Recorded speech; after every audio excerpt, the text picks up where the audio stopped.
ಬಿಜೆಪಿಗೆ big shock ಕೊಟ್ಟಿದ್ದಾರೆ ST Somashekar. ಯಾವ ರೀತಿಯ ಬಿಗ್ ಶಾಕ್ ಅದು? ಅದಾಗಲೇ ಸಾಕಷ್ಟು ಹೇಳಿಕೆಗಳನ್ನ ಕೊಟ್ಟರು, ಮತದಾನ ಮಾಡೋಕ್ಕೂ ಮೊದಲು, ಮತದಾನದ ನಂತರ. ಈಗ ಬಿಗ್ ಶಾಕ್ ಕೊಟ್ಟಿದ್ದಾರೆ. ರಾಜ್ಯಸಭೆ ಚುನಾವಣೆಯಲ್ಲಿ ಸೋಮಶೇಖರ್ ಅಡ್ಡ ಮತದಾನ, ಕಾಂಗ್ರೆಸ್ ಪರ ಮತದಾನ ಮಾಡಿದ್ದಾರೆ ಬಿಜೆಪಿಯ ಎಸ್ಟಿ ಸೋಮಶೇಖರ್. ಬಿಜೆಪಿಗೆ ಕೈಕೊಟ್ಟು ಕಾಂಗ್ರೆಸ್ಗೆ ಎಸ್ಟಿಎಸ್ ಮತದಾನ. ಅವರ ಮಾತಿನ ಭಾವದಿಂದ ಅರ್ಥ ಆಗ್ತಾ ಇತ್ತು, ಇದೇನೋ ಅಡ್ಡ ಮತದಾನ ಆಗಬಹುದೇನೋ ಅಂತ. ಆದ್ರೆ ಒಂದು ಹಂತದಲ್ಲಿ ಅಡ್ಡ ಮತದಾನ ಸಾಧ್ಯವಿಲ್ವೇನೋ ಅನ್ನುವಂತಹ ಒಂದು ಚರ್ಚೆ ಕೂಡ ಆಗ್ತಾ ಇತ್ತು. ಆದರೆ ಇಲ್ಲಿ ಎಸ್ಟಿ ಸೋಮಶೇಖರ್ ಕೊಟ್ಟಂತಹ ಹೇಳಿಕೆ, ಮತದಾನಕ್ಕೂ ಮೊದಲು ಮತದಾನದ ನಂತರ ಕೊಟ್ಟಂತಹ ಹೇಳಿಕೆ, ಅದಾದ್ಮೇಲೆ ಅವರು ಒಬ್ಬರೇ ಓಡಾಡ್ಕೊಂಡು ಯಾರ ಜೊತೆ ಗುರುತಿಸ್ಕೊಳ್ದಿದ್ದಂತಹ ರೀತಿ, ಯಾರು ಅನುದಾನ ಕೊಡ್ತಾರೆ ಅಂತ ಪ್ರಾಮಿಸ್ ಮಾಡ್ತಾರೋ ಅವರಿಗೆ ಮತದಾನ ಅಂತ ಹೇಳಿದ್ದು, ಆತ್ಮಸಾಕ್ಷಿಯ ಮತ ಅಂತ ಆಡಿರುವಂತಹ ಮಾತು, ಇದೆಲ್ಲವೂ ಕೂಡ ಈಗ ಅಡ್ಡ ಮತದಾನ ಅಂದರೆ ಕಾಂಗ್ರೆಸ್ ಪರ ಮತದಾನ ಮಾಡಿದ್ದಾರೆ ಅನ್ನುವಂತಹ ಮಾಹಿತಿ ಸಿಗ್ತಾ ಇದೆ. ಇಲ್ಲಿ ಬಿಜೆಪಿಗೆ ಕೈಕೊಟ್ಟು ಕಾಂಗ್ರೆಸ್ಗೆ ಮತದಾನ ಮಾಡಿರುವ ಒಂದು ವಿಚಾರ ST Somashekar. Prakash colour capsicum ಕೃಷಿಯಲ್ಲಿ ಎಕರೆಗೆ 12 ಲಕ್ಷ ಗಳಿಸ್ತಿದ್ದಾರೆ. ನೀವು ಕೂಡ ಅವರಿಂದ ಕಲಿಬೇಕಾ? ಅವ್ರ ಜೊತೆ ವಿಡಿಯೋ ಕಾಲ್ ನಲ್ಲಿ ಮಾತಾಡಬೇಕಾ? ಈಗಲೇ ಫ್ರೀಡಮ್ ಆಪ್ ಡೌನ್ಲೋಡ್ ಮಾಡಿ. ಇನ್ನು ಆರ್ ಅಶೋಕ್ ಅವರ ಕೊಠಡಿಗೆ ತೆರಳದೆ ಅಲ್ಲಿಂದ ಸೋಮಶೇಖರ್ ಹೊರಟರು. ಆತ್ಮಸಾಕ್ಷಿ ಮತ ಚಲಾವಣೆ ಮಾಡಿದ್ದೇನೆ ಅಂತ ಎಸ್ ಟಿ ಸೋಮಶೇಖರ್ ಹೇಳಿದ್ದಾರೆ. ವೋಟಿಂಗ್ ಮುನ್ನ ಅಶೋಕ್ ಕೊಠಡಿಗೆ ಬರೋದಕ್ಕೆ ಸೂಚನೆ ನೀಡಲಾಗಿತ್ತು. ಆದರೆ ಅಶೋಕ್ ಅವರ ಕೊಠಡಿಗೆ ಹೋಗದೆ ಮತದಾನ ಮಾಡಿ ಅಲ್ಲಿಂದಲೇ ನಿರ್ಗಮಿಸಿದರು. ಮತ್ತೆ ವಾಪಸ್ ಹೋಗುವಾಗಲೂ ಕೂಡ ಅಶೋಕ್ ಅವರ ಕೊಠಡಿಗೆ ಹೋಗಲಿಲ್ಲ.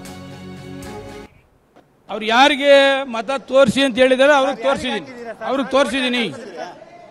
ಅನುದಾನದ ವಿಚಾರವಾಗಿ ಕೂಡ ಸರ್ ಪ್ರಮುಖವಾಗಿ ಅನುದಾನದ ವಿಚಾರ ಪ್ರಸ್ತಾಪ ಮಾಡಿದ್ರೆ.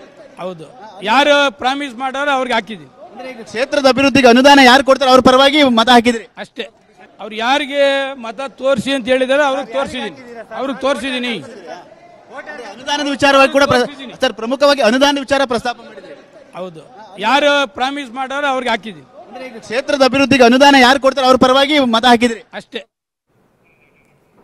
ಇದು ಎಸ್ ಟಿ ಸೋಮಶೇಖರ್ ಆತ್ಮಸಾಕ್ಷಿಗೆ ಅನುಗುಣವಾಗಿ ನಾನು ಮತ ಹಾಕಿದ್ದೀನಿ. ಜೊತೆಗೆ ಯಾರು ನನಗೆ ಪ್ರಾಮಿಸ್ ಮಾಡಿದ್ದಾರೆ ನಮ್ಮ ಕ್ಷೇತ್ರಕ್ಕೆ ಅನುದಾನ ಬರುತ್ತೆ, ಅಭಿವೃದ್ಧಿ ಆಗುತ್ತೆ ಅಂತ, ಸೊ ಅವರಿಗೆ ನಾನು ಮತ ಹಾಕಿದ್ದೀನಿ ಅಂತ ಹೇಳಿದ್ದಾರೆ. ಜೊತೆಗೆ ಅಶೋಕ್ ಅವರ ಕೊಠಡಿಗೆ ಬರೋಕೆ ಹೇಳಿದ್ರು ಮತದಾನಕ್ಕೂ ಮುಂಚೆನೆ, ವಿಪಕ್ಷ ನಾಯಕರ ಕೊಠಡಿಗೆ. ಆದರೆ ವಿಪಕ್ಷ ನಾಯಕರ ಕೊಠಡಿಗೆ ಮತದಾನಕ್ಕೂ ಮುಂಚೆಗೂ ಹೋಗಲಿಲ್ಲ. ಸೊ ಅದಾದ ನಂತರವೂ ಕೂಡ ಅವ್ರು ಹೋಗಿಲ್ಲ. ಆ ಮೂಲಕ ಅವರ ಆತ್ಮಸಾಕ್ಷಿ ಎಲ್ಲಿದೆ ಅನ್ನೋದು ಕೂಡ ಒಂದಷ್ಟು ಗೊತ್ತಾಗ್ತದೆ.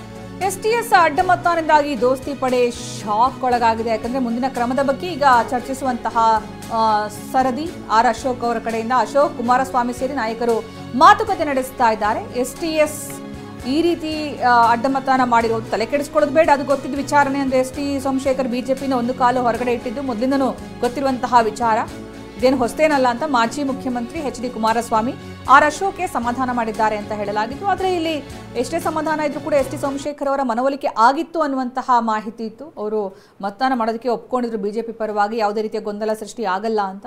ಆದರೆ ಇಲ್ಲಿ ಅಂತಿಮವಾಗಿ ಆಗಿದ್ದೇ ಬೇರೆ. ಅವರ ಆತ್ಮಸಾಕ್ಷಿ ಕಾಂಗ್ರೆಸ್ ಕಡೆಗೆ ತಿರುಗಿತು. ಹಾಗಾಗಿ ಕಾಂಗ್ರೆಸ್ ಪರವಾಗಿ ಅವರು ಮತದಾನ ಮಾಡಿದ್ದಾರೆ. ಇದರಿಂದಾಗಿ ಸಹಜವಾಗಿ ದೋಸ್ತಿ ಪಡೆ ಶಾಕ್ ಒಳಗಾಗಿದೆ. ಈ ರೀತಿ ಅಡ್ಡ ಮತದಾನ ಮಾಡಿರುವ ಕ್ರಮದ ಬಗ್ಗೆ ಹಾಗಾದ್ರೆ ಮುಂದಿನ ಕ್ರಮ ಏನು, ಯಾವ ರೀತಿ ಎಸ್ ಟಿ ಸೋಮಶೇಖರ್ ಅವರ ವಿರುದ್ಧ ಕ್ರಮ ಜರುಗಿಸಬೇಕು ಅನ್ನುವ ನಿಟ್ಟಿನಲ್ಲಿ ಆರ್ ಅಶೋಕ್ ಮತ್ತು ಎಚ್ ಡಿ ಕುಮಾರಸ್ವಾಮಿ ಮಾತುಕತೆ ನಡೆಸಿದ್ದಾರೆ ಅಂತ ಹೇಳಲಾಗಿದ್ದು. ಈ ಸಂದರ್ಭ ಆರ್ ಅಶೋಕ್ ಒಂದು ಕ್ಷಣ ಕಂಗಾಲದಂತೆ ಕಂಡ್ರು. ಆಗ ಎಚ್ ಡಿಗೆ ಸಮಾಧಾನ ಮಾಡಿದ್ರು.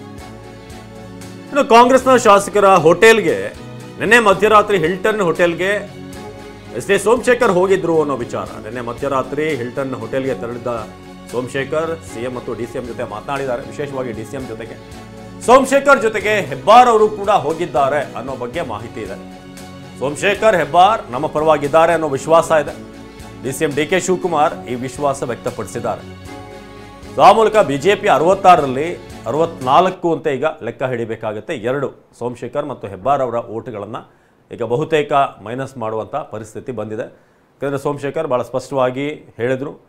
ಜೊತೆಗೆ ನಿನ್ನೆ ಈ ಹಿಲ್ಟನ್ನಲ್ಲಿ ಎಲ್ಲ ಲೀಡರ್ಗಳಿದ್ರು, CLP ಮೀಟಿಂಗನ್ನು ಕೂಡ ಕರೆಯಲಾಗಿತ್ತು. ಸೊ ಅಲ್ಲಿ ಈ ಇಬ್ಬರು ನಾಯಕರು ಕೂಡ ಇದ್ದರು ಅನ್ನೋ ವಿಚಾರ.